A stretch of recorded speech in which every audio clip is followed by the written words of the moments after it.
नमस्कार, हम हैं आदित्य और सौम्या।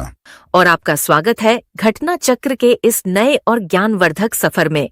आज हम एक काफी दिलचस्प सवाल पर बात कर रहे हैं। भारत के जो पठारी इलाके हैं, मतलब पेनिनसुलर इंडिया, वहाँ जल विद्युत या हाइड्रो पावर की संभावनाएं हिमालय के मुकाबले कम क्यों हैं? हमारे पास एक स्रोत है, पठारी भारत में जल विद्युत की चुनौतियां। इससे कुछ जानकारियां मिली हैं, तो देखते हैं क्या कहता है। और ये बात इसलिए भी ज़रूरी हो जाती है क्योंकि अभी हाल ही में ही मई 2025 में पर्यावरण मंत्रालय ने तमिलनाडु में एक प्रोजेक्ट को मंजूरी दी है। नीलगिरी पहाड़ियों में 1000 मेगावाट की ऊपरी भवानी पम्प्ड हाइड्रो स्टोरेज परियोजना, उसके पर्यावरण प्रभाव आकलन अध्ययन को शुरुआती मंजूरी मिली है। और ये इलाका तो पश्चिमी घाट का हिस्सा है, जो हम सब जानते हैं पारिस्थितिक रूप से कितना संवेदनशील है। बिल्कुल। तो ये समझना और भी जरूरी हो जाता है कि इन क्षेत्रों में ऐसी परियोजनाएं लगाने में क्या दिक्कतें आती हैं। सही बात है। चलिए स्रोत के आधार पर समझते हैं कि पठारी भारत में हाइड्रो पावर की राह में असली रुकावट क्या है। देखिए, स्रोत का जो मुख्य बिंदु है वो घूमता है पठारी भारत की जमीन के नीचे की बनावट पर, मतलब भूगर्भीय संरचना।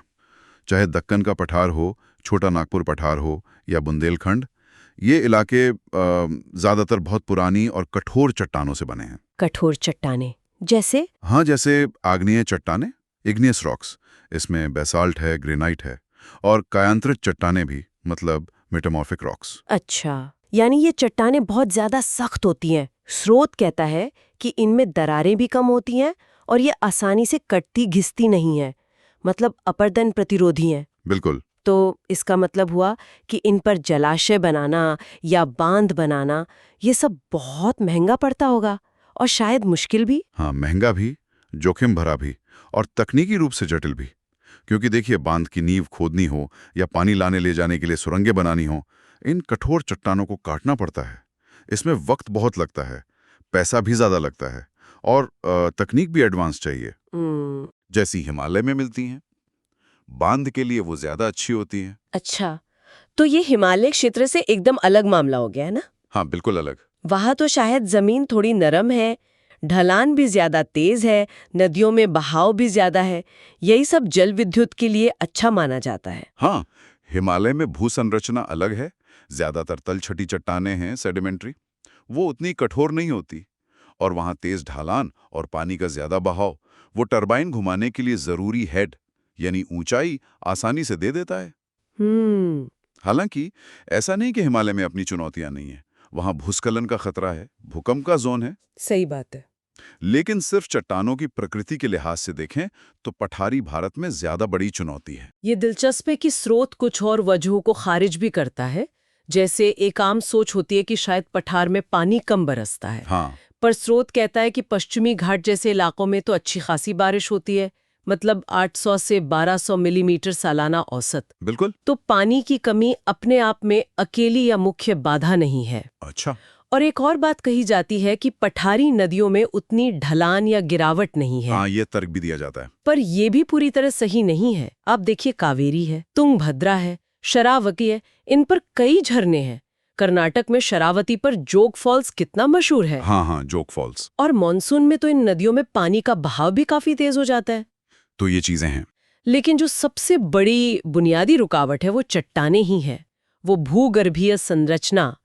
और हाँ, ये भी ध्यान रखना चाहिए कि नर्मदा और ताप्ती जैसी नदियां रिफ्ट घाटियों में बहती हैं। वो एक अलग भौगोलिक स्थिति है। तो मतलब निचोड़ ये निकला कि पठारी भारत की जो कठोर पुरानी चट्टानी जमीन है, वही असल में जलविद्युत परियोजनाओं के लिए, खासकर बड़े बांधों के लिए, सबसे बड़ी तकनीकी और आर्थिक चुनौती है। सही। और दक्कन के पठार की जो बेसाल चट्टानें हैं, वो तो खास तौर पर मुश्किल मानी जाती हैं। यहाँ एक और फर्क समझना जरूरी है। सिंचाई परियोजनाएं जो होती हैं, उनका मुख्य काम होता है पानी को इकट्ठा करना, स्टोर करना। हाँ, ताकि बाद में खेतों में इस्तेमाल हो सके। बिल्कुल। जबकि जल विद्युत परियोजनाओं में फोकस होता है पानी के बहाव की ताकत पर या ऊंचाई से गिरने की ऊर्जा पर। उस ऊर्जा से टरबाइन घुमाकर बिजली बनानी है। इसके लिए तेज बहाव और अच्छी ऊंचाई, मतलब हेड, चाहिए होता है। अच्छा। हिमालय की नदियों में तेज ढलान और ज्यादा पानी की वजह से ये स्थितियां ज्यादा आसानी से मिल जाती हैं, जबकि पठारी नदियों में यह क्षमता थोड़ी सीमित हो जाती है। इन्हीं भूगर्भीय कारणों से। ये सब जानने के बाद वाकई सोचने वाली बात है। एक तरफ पठारी भारत की ये भूगर्भीय दिक्कतें हैं, दूसरी तरफ नीलगिरी जैसी परियोजनाओं को लेकर पर्यावरण से जुड़ी चिंताएं भी हैं। हाँ, वो भी हैं। तो सवाल उठता है कि क्या लंबे समय के लिए इस क्षेत्र के लिए ऊर्जा के दूसरे स्रोत ज्यादा सही रहेंगे, जैसे सौर ऊर्जा है या पवन ऊर्जा? क्या वो ज्यादा व्यावहारिक या टिकाऊ हो सकते हैं? ये एक ऐसा सवाल है जिस पर शायद आगे और सोचने की जरूरत है।